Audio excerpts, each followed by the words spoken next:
నమస్తే, welcome to I dream. నేను మీ మాధురి. భారీ వర్షాలకు బుడిమేరు వాగు పొంగి విజయవాడలోని చాలా ప్రాంతాలను ముంచెత్తింది. ఇప్పుడిప్పుడే వరద నీరు తగ్గుముఖం పడుతుండడంతో ఎటు చూసినా బురద పేరుకుపోయిన దృశ్యాలే కనిపిస్తున్నాయి. బురదతో నిండిపోయిన టీవీలు, ఫ్రిడ్జ్లు, వాషింగ్ మిషన్లు, ఇంజన్ల లోపలికి నీళ్లు చేరి కదలని కార్లు, ద్విచక్ర వాహనాలు, పనిచేయని స్టవ్లు, కనిపించని వంట పాత్రలు. ఇక బుడిమేరు వరద ముంచెత్తిన ఇళ్లల్లో ఎక్కడ చూసినా ఇవే దృశ్యాలు. ఏళ్ల తరబడి శ్రమించి ఒక్కొక్కటిగా సమకూర్చుకున్న వస్తువులకు ఇప్పుడు వేల ఖర్చు పెట్టి మరమ్మతులు చేయాల్సిన పరిస్థితి ఏర్పడిందని స్థానికులు ఆవేదన వ్యక్తం చేస్తున్నారు. ఇంట్లోని ప్రతి వస్తువులో బురద పేరుకుపోవడంతో తమ జీవితం మళ్లీ మొదటికొచ్చినట్లు అనిపిస్తోందని ఆవేదన వ్యక్తం చేస్తున్నారు. పేద, దిగువ మధ్యతరగతి కుటుంబాల్లో ఈ ఆందోళన ఎక్కువగా కనిపిస్తుంది. Ajit Singh Nagar, Rajarajeswaripet, Nandamuri Nagar, Luna centre, Vambay colony తదితర ప్రాంతాల్లో కొన్ని ఇళ్లలో నుంచి వాషింగ్ మిషన్లు, ఫ్రిడ్జ్లు, కూలర్లు వరదల్లో కొట్టుకుపోయాయి. ఇలాంటి పరిస్థితుల నుంచి తేరుకొని మళ్ళీ సాధారణ జీవితం మొదలు పెట్టాలంటే కనీసం 10 నుంచి 20 వేల వరకు ఖర్చు అవుతుందని ఆవేదన వ్యక్తం చేస్తున్నారు బాధితులు. ప్రతి ఇంట్లో సగటున కనీసం 1,00,000 నుంచి 2 లక్షల విలువైన వస్తువులు పాడయ్యాయని బాధితులు అంటున్నారు. 4 రోజుల పాటు వరదల్లో బైకులు, కార్లు మునిగి ఉండడంతో అవి స్టార్ట్ కావడం లేదు. వాటిని కింద మీద పడి మెకానిక్ల వద్దకు తీసుకెళ్లేందుకు బాధితులకు చుక్కలు కనిపిస్తున్నాయి. కొన్ని వాహనాలు ఇక పనికిరాని స్థితికి చేరుకోవడం పరిస్థితి తీవ్రతకు అర్థం పడుతోంది. ఒక్కో 2 వీలర్ రిపేర్ కు కనీసం 15,000 నుంచి 20,000 వరకు ఖర్చు అవుతుందని మెకానికులు చెప్తున్నారు.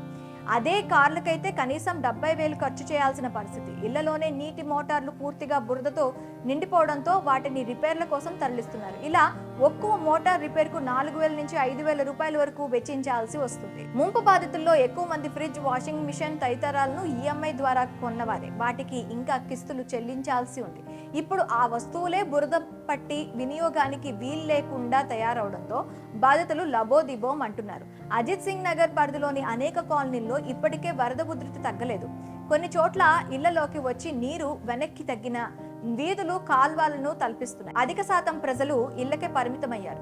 కొత్త రాజరాజేశ్వరిపేటలోని పేదలు నివాసించే కాలనీల్లో మోకాలి లోతులో నీరుంది. పలు అపార్ట్మెంట్లు, దుకాణ సముదాయాలు చుట్టూ వరద చేరి బయటకు రాలేకపోతున్నారు. చాలా కుటుంబాల వారు గ్రౌండ్ ఫ్లోర్ ఖాళీ చేసి పై అంతస్తుల్లో గడుపుతున్నారు. వారిని పునరావాస కేంద్రాలకు తరలించేందుకు ఎన్డీఆర్ఎఫ్ పోలీస్ సిబ్బంది యత్నిస్తున్నా ఇళ్లలోంచి బయటకు రావడం లేదు. సుందరయ్య నగర్, రాజీవ్ నగర్, ఉడా కాలనీ, నందమూరి నగర్, కొత్త రాజరాజేశ్వరిపేట, భరత్ మాత కాలనీ, కండ్రిక, పాయకపురం, డాబాకొట్టు సెంటర్ తదితర ప్రాంతాల్లో వీధుల్లో ఇంకా ముంపు తీవ్రత తగ్గలేదు. తమ్మిన దుర్గానగర్ నుంచి కొత్త రాజరాజేశ్వరిపేట మార్గంలో ట్రాక్టర్లు, ప్రొక్లైనర్లు, లారీలపై తప్ప ద్విచక్ర వాహనాలపై వెళ్లే పరిస్థితి లేదు. మరోవైపు ప్రకాశం బ్యారేజ్ గేటుకు యుద్ధ ప్రాతిపదికన మరమ్మతులు చేపడుతున్నారు. విరిగిన కౌంటర్ వెయిట్ ను భారీ క్రేన్ల సహాయంతో తొలగించారు. కృష్ణా నదిలో భారీ వరదకు ఇసుక డ్రెడ్జింగ్ చేసే పడవలు కొట్టుకొచ్చాయి.